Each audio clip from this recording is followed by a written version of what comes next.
खरं तर आता तुम्ही बघाल की वाढती महागाई आणि बऱ्याच प्रकारे बऱ्याच दिवसापासून इंधनाचे सातत्याने वाढत असलेले दर हे बघता संपूर्ण भारतभरचे जे सामान्य नागरिक आहेत ते भरडले गेलेले आहेत। या अनुषंगाने सन्माननीय राजसाहेब ठाकरे यांचा नुकताच झालेला वाढदिवस आणि हे अविरत सेवा पुरवणारे स्विगी, झोमॅटो, झेप्टो, ब्लिंकिट या क्षेत्रात काम करणारे जे रायडर्स आहेत, या रायडर्सला एक मदतीचा हात म्हणून महाराष्ट्र नवनिर्माण सेनेचे नेते सन्माननीय माजी आमदार राजेंद्र पाटील यांच्या माध्यमातून हा उपक्रम हाती घेण्यात आलेला आहे। परंतु हा उपक्रम एक शासनाला डोळे उघडण्यासाठी पण एक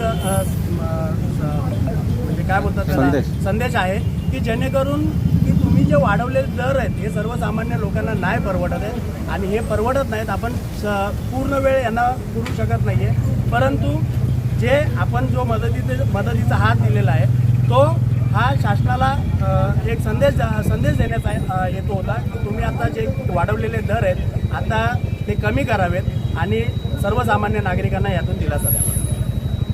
मनसे याबद्दल काय आक्रमक होऊन यापुढे काय भूमिका मांडणार आहे या सर्व महागाईच्या विरोधात? नक्कीच महाराष्ट्र राज्यभर या वाढत्या महागाई विरोधात महाराष्ट्र नवनिर्माण सेनेच्या माध्यमातून विविध प्रकारे विविध अभिनव उपक्रमाच्या माध्यमातून आंदोलनं होत आहेतच। हा एक आंदोलनाचाच भाग आहे जेणेकरून सर्व प्रशासनाचे जे केंद्र सरकार आहे याचे डोळे उघडावेत आणि सर्वसामान्य माणसाला हा दिलासा द्यावा।